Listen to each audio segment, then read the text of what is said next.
Toda vez que você liga uma torradeira ou carrega seu telefone, usa a velocidade da luz, 300 mil quilômetros por segundo. Você poderia viajar ao redor do globo 10 vezes em apenas 1 segundo a essa velocidade. Uma viagem da Terra à Lua levaria o mesmo tempo, e a viagem da Terra ao Sol levaria cerca de 8 minutos. E essa é a velocidade na qual você recebe uma corrente elétrica em sua tomada. Essas são as caixas ou barris que você vê nas linhas de energia. Dentro delas, há 2 bobinas que não se tocam. Os elétrons não saltam de uma bobina para outra. Quando uma corrente elétrica passa por uma bobina, cria um campo magnético ao seu redor. Esse campo magnético cria uma corrente elétrica na bobina oposta, e assim transforma a corrente elétrica de alta tensão na corrente que você tem em sua tomada. É por isso que esses dispositivos são chamados de transformadores. Agora, vamos ver como criar uma corrente elétrica do zero. Você precisará usar geradores. Embora pareça uma tecnologia complicada, pode ser simplificado usando um ímã e uma bobina. Tudo que você precisa fazer é girar o ímã dentro das bobinas. O movimento constante do campo magnético criará uma corrente elétrica. Você também pode fazer o oposto, mover as bobinas ao redor do ímã. As pessoas produzem a maior parte da eletricidade do planeta usando esses geradores. Apenas a maneira como os geradores giram difere. O gerador mais comum do mundo precisa de vapor. Primeiro, você precisa de carvão ou gás. Você queima o combustível e aquece a água. A água se transforma em vapor e passa por tubos especiais até uma turbina. Essa coisa com um monte de lâminas parece um motor de avião e opera em um princípio semelhante. O vapor passa por todas essas pás e faz a turbina girar a uma velocidade incrível. A turbina então faz o gerador girar. O ímã gira entre as bobinas como um louco. Tudo o que resta fazer é conectar alguns fios às bobinas e você obterá uma corrente. Então, o vapor passa por essas chaminés gigantes, torres de resfriamento. As nuvens de fumaça que saem delas não são realmente fumaça, mas vapor. Geralmente chove artificialmente dentro dessas torres. Quando as gotas de água entram em contato com os tubos que transportam o vapor quente da turbina, a chuva evapora. O vapor resfriado nos tubos se transforma em água, depois aquece novamente, se transforma em vapor, gira a turbina e assim por diante. As usinas nucleares também criam vapor para girar turbinas. No entanto, elas não precisam de combustível, pois usam energia nuclear. Elementos pesados se decompõem em uma reação em cadeia controlada, liberando uma quantidade colossal de energia na forma de calor. Pegamos esse calor e o transferimos para a água. Você sabe o que acontece depois. A água se transforma em vapor, gira a turbina, passa pela torre de resfriamento e volta para o reator. Mais uma vez, tudo para girar o gerador. Temos maneiras mais ecológicas de produzir eletricidade, turbinas eólicas. O vento gira lâminas gigantes. Isso, por sua vez, gira um gerador dentro da turbina eólica. Tadã!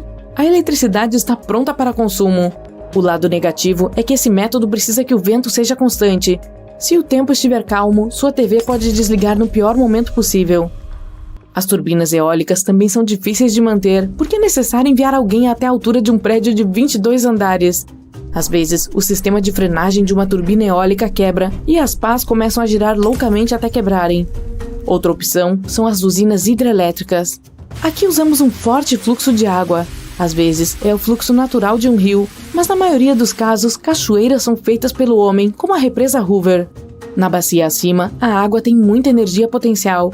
A barragem se abre e um poderoso fluxo de água flui através de um túnel dentro dela. A turbina produz eletricidade e a envia para as linhas de energia. A água então continua seu caminho pelo rio.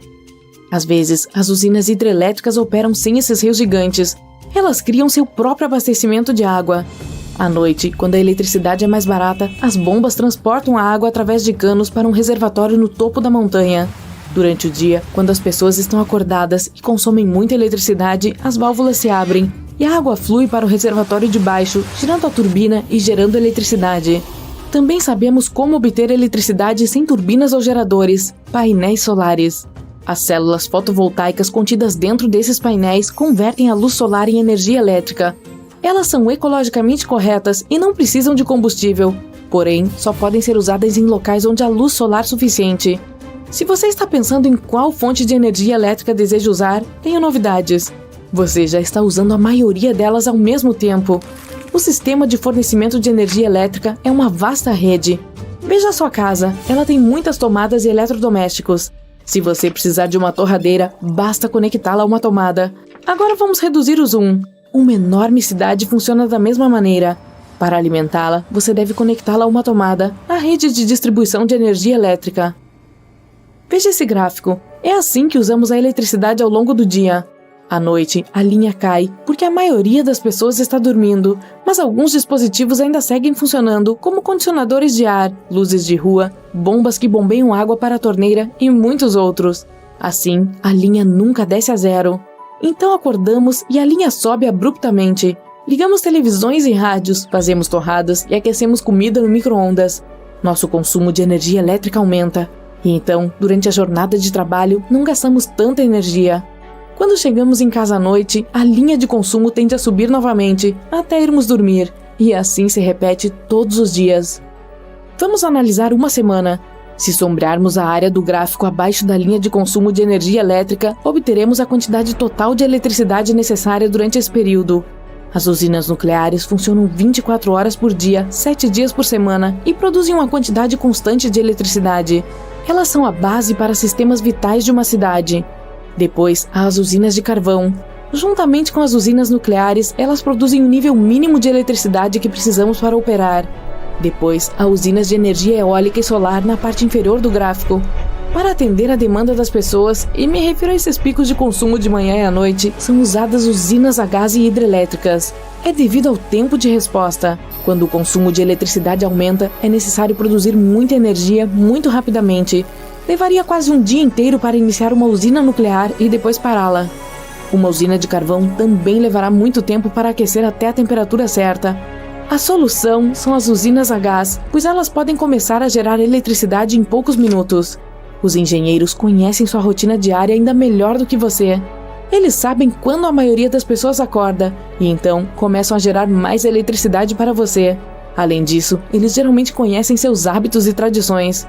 Por exemplo, durante um campeonato decisivo, as pessoas tendem a visitar seus amigos e vizinhos. Isso significa que várias famílias assistem a apenas um televisor. Então, no dia do campeonato decisivo, decoram suas casas e lojas com luzes que consomem eletricidade durante as festas de fim de ano. Isso significa que à noite, o consumo de eletricidade é maior do que o normal.